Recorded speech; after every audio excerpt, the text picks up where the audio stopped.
10월의 어느 멋진 밤의 장석창. 10월 마지막 밤이다. 한 해가 저물어가는지 창밖에는 낙엽이 질비하다. 문득 노래 하나가 떠오른다. 기타를 들고 고염레스 FUILLES MORTS를 연주한다. 애잔한 선율의 마음을 실어 명상에 잠긴다. 살아오는 동안 10월에는 무슨 일들이 있었을까? 아내와 첫 만남이 10월 어느 토요일 밤이었지. 아들 돌잔치 때 연주하려고 20여 년간 손 놓았던 기타를 다시 잡은 것도 10월이었네. 그리고 센텀파크 1차 아파트 가을 음악회. 퇴근길에 아파트 게시판 앞에서 멈춰섰다. 단지 내 야외광장에서 10월 14일 밤 입주민이 참여하는 음악회를 개최한다는 공고였다. 보름 남짓 남았다. 음악회는 7년 전 입주했을 때도 열렸다. 그때 아내는 다음에는 꼭 나가보라고 내게 권했다. 그 후로는 중단되어 있고 있었다. 아니나 다를까 아내는 집에서 나를 보자마자 이번에는 참가하라고 부추겼다. 초등학교 6학년 아들도 통기타 합주로 나간다고 했다. 사실 전자기타만의 독주는 좀 심심하다.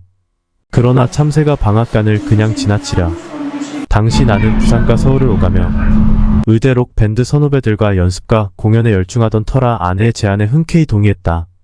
그녀는 지인 모두를 부르겠다며 흡족해했다. 한 소년이 있었다. 평범한 가정에서 자란 그는 학교 생활에 충실한 이른바 범생이었다. 틈틈이 라디오를 통해 록 음악을 듣는 게 취미였다. 강렬한 기타 사운드와 폭발적인 드럼 비트에 매료되었다. 기타를 들고 흉내를 내보곤 했다. 의대에 진학한 청년은 록 밴드 동아리 문을 두드렸다. 동기들과 록을 연주하며 과중한 학업에 억눌린 젊은 혈기를 발산했다. 의협에 매진하는 사이 어느새 중년에 접어들었다. 가슴속 한편이 허전했다. 운명처럼 다시 기타를 잡았다. 삶의 자양분이었다. 아들이 태어났다. 나면서부터 록 음악을 접한 아들은 드럼 박자에 맞춰 어깨를 들썩였다. 피는 못 속였다. 기타와 드럼을 가르쳤다. 부자는 용감했다. 그런데 문제가 생겼다. 그날 밤 벽에 기대어 책을 보다가 잠들었는데 아침에 일어나니 목 근육이 돌덩이 같았다. 목과 어깨를 조금만 움직여도 절로 신음이 났다. 이대로는 음악회 참가가 불가능했다. 통증과의 전쟁을 시작했다. 아내는 나보다 더 노심초사했다. 나를 보는 결결이 내 상태를 점검하며 연주할 수 있냐고 물어댔다. 그때가 결혼 이후 아내가 내 건강에 가장 관심을 보인 시기였던 것 같다. 초조해진 아내는 도수치료 업체를 소개해 주었다. 치료사는 중년 여성이었다. 그녀가 치료 중에 내뱉은 말이 뼈를 때렸다. 진료도 중요하지만 본인에게는 얼마나 투자하시나요? 이제부터 자신을 위해서 사세요. 가을 음악회 날이 되었다.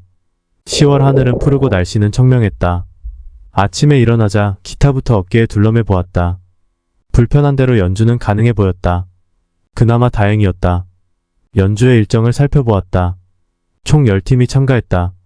아들은 9번째, 나는 마지막 10번째였다. 야외광장에 마련된 특설 무대는 관중들로 인산인해를 이루었다. 음악 소리가 크게 들리니 호기심에 밖으로 나온 입주민도 많았다. 어둠이 점점 짙어가고 음악회 열기가 밤을 밝혔다. 아들팀 연주를 지켜봤다. 아들은 교내 오케스트라에서 드럼, 추자로 활동하는 무대 체질이라 전혀 떨지 않았다. 무난한 연주였다. 사회자가 다가와 관객들에게 남길 말이 없는지 물었다. 직전 통기타 팀 중에 제 아들도 있었다고 전해주세요. 내 차례가 되었다. 무대에 올라 관중석 아내를 찾으려다 포기했다. 사실 그럴 수도 없었다. 목이 아파서 고개를 들지 못했기 때문이다.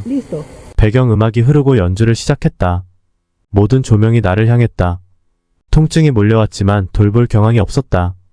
클라이맥스인 속주 부분에 이르렀다. 숨을 들이마신 후 손가락에 혼을 불어넣었다. 아이들이 환호성을 질렀다. 아들 목소리가 가장 또렷했다. 무대에서 내려오면 항상 공허함이 밀려온다. 긴장이 풀림과 동시에 좀 더 잘할 수 있었다는 아쉬움이 남아서다. 이번에 아프지만 않았더라면. 음악회가 끝나고 만난 아내는 흥분을 감추지 못했다. 단톡방이 난리가 났어요. 너무 멋지다느니, 프로 수준이라느니, 사진도 찍어서 보내주고, 가없는 밤하늘을 철새 3마리가 날아간다.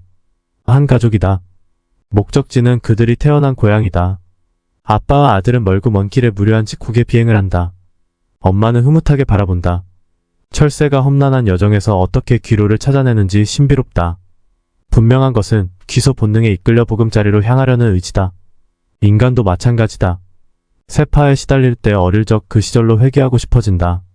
나에게 록 음악은 마음속에 둥을이고 기타를 안고 있으면 엄마 품같이 편안하다. 내년에도 그 후년에도 철새는 그곳으로 날아가리라. 인생은 정해진 연극처럼 흘러간다. 우리는 각자의 무대극에서 주인공이다. 배우는 주어진 극본대로 연기하지만 역량에 따라 무대 위를 맛깔나게 변모시킨다. 그렇다. 삶은 경직된 것만은 아니다. 삶은 유연하면서도 탄력적이다. 하루하루를 변함없이 살아가는 현대인에게 생활의 활력소는 꼭 필요하다. 무더위가 끝나면 가을인가 보다. 낙엽이 지면 이제 추워지려나? 천태만상의 주기성에 길들어져 매사에 무덤덤한 우리네 삶. 부족했지만 불편한 몸으로 나름의 최선을 다했다고 스스로 위로한다. 사랑하는 아들과 같은 무대에서 공연했고 아내에게 잠시나마 기쁨을 안겨주지 않았나? 언젠가 아들의 드럼 반주에 맞춰 기타 연주하는 무대가 오기를 소원해본다. 다음날 아침 출근길이었다. 초등학교 저학년으로 보이는 여자아이 2명과 마주쳤다. 처음 보는 아이들이었다. 한 아이가 웃으면서 인사했다. 혹시 내가 몰라보는 게 아닌지 염려되었다. 나를 아니? 예, 어젯밤 가을 음악회에서 기타 치던 아저씨요. 그리고는 옆에 있는 친구를 힐끔 쳐다봤다. 다른 아이가 맞장구 쳤다. 맞다. 그 아저씨. 상점 벽해라. 하룻밤 사이에 나는 아파트의 유명인사가 되어 있었다. 그의 10월은 그렇게 지나갔다. 세월은 많은 것을 바꿔놓지만 추억은 그때 그 모습으로 기억 속에 자리 잡는다. 앞으로도 소소하지만 소중한 이야기들로 내 인생 노트에 한 페이지 채워나갔으면 한다. 참, 오늘 밤에는 아내에게 기타 반주하며 노래를 불러줘야겠다. 곡목은 10월의 어느 멋진 날에